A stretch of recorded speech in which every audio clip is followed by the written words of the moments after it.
ሰላም አለይኩም ወራህመቱላሂ ወበረካቱ። ውድ የጥናት አካዳሚ ተከታታዮቻችን እንኳን በሰላም መጣችሁ።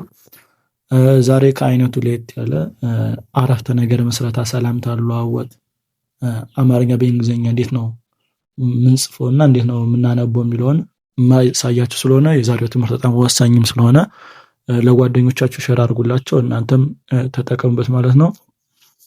በተጨማሪ ደግሞ ለዚህ ዩቲዩብ አዲስ የሆናችሁ ካላችሁ ላይክ ሰብስክራይብ አድርጉት። የኦንላይን ትምህርት መማር የምትፈልጉ እንዲሁም በአካልም ሆነ መማር የምትፈልጉ ልጆች ካላችሁ እዚህ ታች ያለው ስልክ ቁጥር ማለት ነው፣ ኢሞ፣ ዋትስአፕ፣ ቴሌግራም ሀይ በሉን፣ ደውሉልን። እኛ የኦንላይን ትምህርት ወይ ደግሞ በአካል መተን እናስተምራለን ማለት ነው። የትም ቦታ ሆኖ ችግር የለውም። ከዛ በተጨማሪ የኦንላይን ስራ መስራት የምትፈልጉ ከኪሳችሁ ምንም አይነት ገንዘብ ማውጣት ሳትሉ ማለት ነው ብቻ የሚያስፈልገው ኢንተርኔትና ስልክ ነው። እሱ ካላችሁ እዚህ በአረንጓዴ ከላይ ካስቀመጥኩት ስልክ ቁጥር ማለት ነው ልጅቱን አናግሯት፣ ሀይ በሏት፣ አብራችኋት መስራት ትችላላችሁ ማለት ነው። እድሉ ተጠቀሙ እላለሁ። ቀጥታ ወደ ትምህርቱ ምገባ ይሆናል። እስከ መጨረሻው ድረስ አብራችሁ ይቆዩ ማለት ነው። ይሄን ነው የምናየው። እዚህ ጋር ሰላም ነው። ቀለል ካልሆነ የጀመርኩ ከበድ እያለ ይሄዳል ማለት ነው። ሰላም ነው ስንል ሰ ለሚለው ኤስኢ፣ ላ ለሚለው ኤልኤ፣ ም ለሚለው ኤም፣ ሰላም የሚለው እንደዚህ ይጻፋል። ነው ስንል ደግሞ ነ ለሚለው ኤንኢ፣ ው ለሚለው ስድስተኛ ፊደል ስለሆነ ዳብሊው። ስለዚህ ሰላም ነው ብለን ስንጽፍ ኤስኢ፣ ኤልኤ፣ ኤም፣ ሰላም፣ ኤንኢ፣ ዳብሊው ነው። ሰላም ነው እንደዚህ ይጻፋል ማለት ነው። ሰላም ነው እንደዚህ ይጻፋል። እሺ እዚህ ጋር ስንመጣ ደግሞ እንዴት ነህ ማለት እንዴት ነህ ማለት ይቻላል። ችግር የለውም። ለሚለው ኢ ናት ምንጊዜም። አ ከሆነ ግን ኤ ነው የሚሆነው። ይህ ግን ስድስተኛ ፊደል ስለሆነች ኢ ብለን ነው የምንጀምረው። ለሚለው ኢ፣ ን ለሚለው ስድስተኛ ፊደል ስለሆነ ኤን፣ ዴ ለሚለው አምስተኛ ፊደል ነው። ሁለት አናባቢ ነው የሚኖረው። ዲ እናረግና አይ ኢ፣ አይና ኢ አናባቢ ከሆነ አምስተኛ ፊደል ነው ማለት ነው። ት ለሚለው ቲ ማለት ነው። እንዴት እንደዚህ ይጻፋል። ነክ ስንል ደግሞ ነ ለሚለው ኤን ኢ፣ ክ ለሚለው ደግሞ ኬ።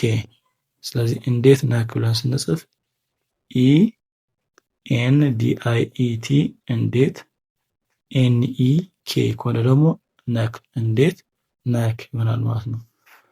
እሺ እዚህ ጋር ደግሞ ስንመጣ እንዴት ነሽ፣ እንዴት ከዚህ በፊት እንደጻፍነው አይነት ነው ማለት ነው። ለሚለው ኢ፣ ን ለሚለው ኤን፣ ዴ ለሚለው ዲ አይ ኢ፣ ት ለሚለው ቲ እንዴት። ነሽ ወደሚለው ስንመጣ ደግሞ ነ ለሚለው ኤን ኢ፣ ሽ ለሚለው ኤስ ኤች፣ ለሸሹ ኤስ ኤች፣ ምክንያቱም ሸሹ ኤስ ኤች ኢ፣ ኤስ ኤች ዩ፣ ኤስ ኤች አይ እያለ ነው የሚመጣ። ሺ ስድስተኛ ፊደል ስለሆነ ኤስ ኤች ይሆናል። ስለዚህ እንዴት የሚለው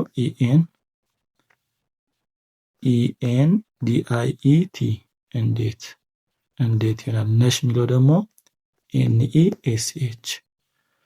እሺ ወደዚህ ጋር ስንመጣ ደህና ናችሁ ብለን ስንጽፍ ደህና የሚለው ደ ለሚለው ዲኢ፣ ህ ለሚለው ኤች፣ ና ለሚለው ኤንኤ ደህና። ናችሁ ለሚለው ደግሞ ና የሚለው ኤንኤ፣ ቹ ለሚለው ደግሞ ሲኤች ሁለቻቹ ሲኤች ኢ፣ ሲኤች ዩ፣ ሲኤች አይ ያለ ነው የምንሄደው። ስለዚህ ቹ ሁለተኛ ፊደል ነው። እንዴት ናችሁ ብለን ስንጽፍ ዲኢ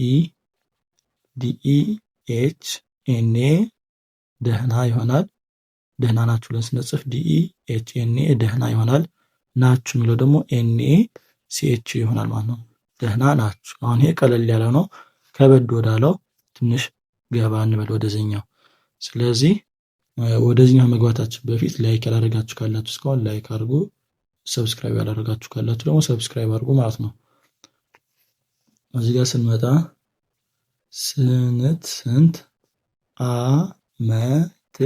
ዓመትክ ነው? ስንት ዓመትክ ነው ስንል ደግሞ ስ ለሚለው ስድስተኛ ፊደል ነው። ን የሚለው ስድስተኛ ፊደል ነው። ት የሚለው ስድስተኛ ፊደል ነው። ሶስቱም ስድስተኛ ፊደል ናቸው። ስለዚህ አናባቢ አይኖራቸውም ማለት ነው። ስ ለሚለው ኤስ፣ ን ለሚለው ኤን፣ ት ለሚለው ቲ ስንት፣ አ ለሚለው ኤ ዓመት ከሚለው ማለት ነው። መ ለሚለው ኤምኢ አመ ይሆናል ማለት ነው። ት ለሚለው ቲ ስድስተኛ ፊደል ነው። ክ ለሚለው ኬ ብቻ። ስለዚህ ዓመትክ ብለን ስንጽፍ ኤ ኤምኢ ቲ ኬ ይሆናል ማለት ነው። ነው ስንል ደግሞ ስንት ዓመትክ ነው። ነው ከሚለው ስንደርስ ደግሞ ነ ለሚለው ኤንኢ፣ ው ለሚለው ዳብሊው። ስለዚህ ስንት ዓመትክ ነው ብለን ስንጽፍ ስንት የሚለው ኤስ ኤን ቲ፣ ዓመትክ የሚለው ደግሞ ኤ ኤምኢ ቲ ኬ፣ ነው ለሚለው ደግሞ ኤንኢ ዳብሊው። ኤንኢ ዳብሊው ስንት ዓመት ነው የሚለው በዚህ መልኩ ይጻፋል።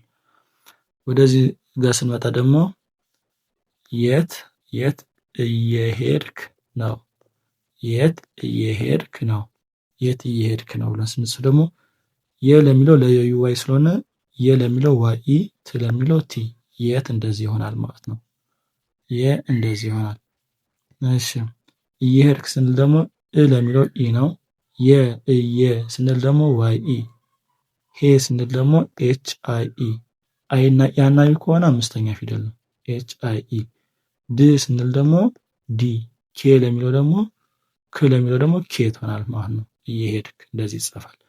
ነው ስንል ደግሞ ነ ለሚለው ኤንኢ፣ ው ለሚለው ዳብሊው። ስለዚህ የት እየሄድክ ነው ስንል የት ለሚለው ዋይ ኢ ቲ፣ እየሄድክ ለሚለው ኢ ዋይ ኢ ኤች አይ ኢ ዲ ኬ፣ ነው ለሚለው ኤንኢ ዳብሊው። የት እየሄድክ ነው እንደዚህ እንጽፋለን ማለት ነው። እዚህ ጋር ስንመጣ ደግሞ ቤትክ የት ነው። ቤትክ የት ነው። ቤትክ የት ነው ስንል ደግሞ ቤ ለሚለው ቢአይኢ፣ ት ለሚለው ቲ፣ ክ ለሚለው ኬ፣ ቤትክ። የት ስንል ደግሞ የ ለሚለው ዋይ ኢ፣ ት ለሚለው ቲ፣ የት ይሆናል። ነው ለሚለው ደግሞ ነ ለሚለው ኤንኢ፣ ው ለሚለው ደግሞ ዳብሊው ይሆናል። ስለዚህ ቤትክ የት ነው ብለን ስንጽፍ ቤትክ ለሚለው ቢአይኢ ቲ ኬ ይሆናል። የት ለሚለው ደግሞ ዋይ ኢ ቲ ይሆናል። ነው ለሚለው ደግሞ ኤንኢ ዳብሊው። ቤትክ የት ነው ማለት ነው። እዚህ ጋር ስንመጣ የት እየሄድሽ ነው። የት እየሄድሽ ነው። የት ለሚለው የ ለሚለው ዋይ ኢ፣ ት ለሚለው ቲ፣ የት። እየሄድሽ ለሚለው ደግሞ እ ለሚለው ኢ፣ የ ለሚለው ዋይ ኢ፣ ሄ ለሚለው ኤች አይ ኢ፣ ድ ለሚለው ዲ፣ ሽ ለሚለው ኤስ ኤች። ስለዚህ እየሄድሽ ይሆናል ማለት ነው። ነው ለሚለው ደግሞ ነ ለሚለው ኤን ኢ፣ ው ለሚለው ዳብሊው ማለት ነው። ስለዚህ የት እየሄድሽ ነው ብለን ስንጽፍ የት የሚለው ዋይ ኢ ቲ፣ እየሄድሽ የሚለው ደግሞ ኢ ዋይ ኢ ኤች አይ ኢ ዲ ኤስ ኤች ይሆናል። ነው የሚለው ደግሞ ኤን ኢ ዳብሊው። የት እየሄድሽ ነው። ስለዚህ የዛሬው ትምህርት ይህን ይመስላል ማለት ነው። ጀማሪ ከሆናችሁ ግራ ሊገባችሁ ስለሚችል ውስጥ ገብታችሁ ከመጀመሪያው የለቀቁት ቪዲዮ አለ፣ እሱን ማየት ትችላላችሁ። ካልሆነ ደግሞ ግልጽ እንዲሆንላችሁ ቴሌግራም ማጥብ ከፍላችሁ መማር የሚያቅታችሁ ከሆነ ቴሌግራም ቻናል ተቀላቀሉና እዛ ጋር ምለቅላችሁ ቪዲዮ እየጻፋችሁ እየታረመላችሁ መከታተል ትችላላችሁ ማለት ነው። እንደተጠቀማችሁበት ተስፋ አደርጋለሁ። ቀጣይ እንዲሰራላችሁ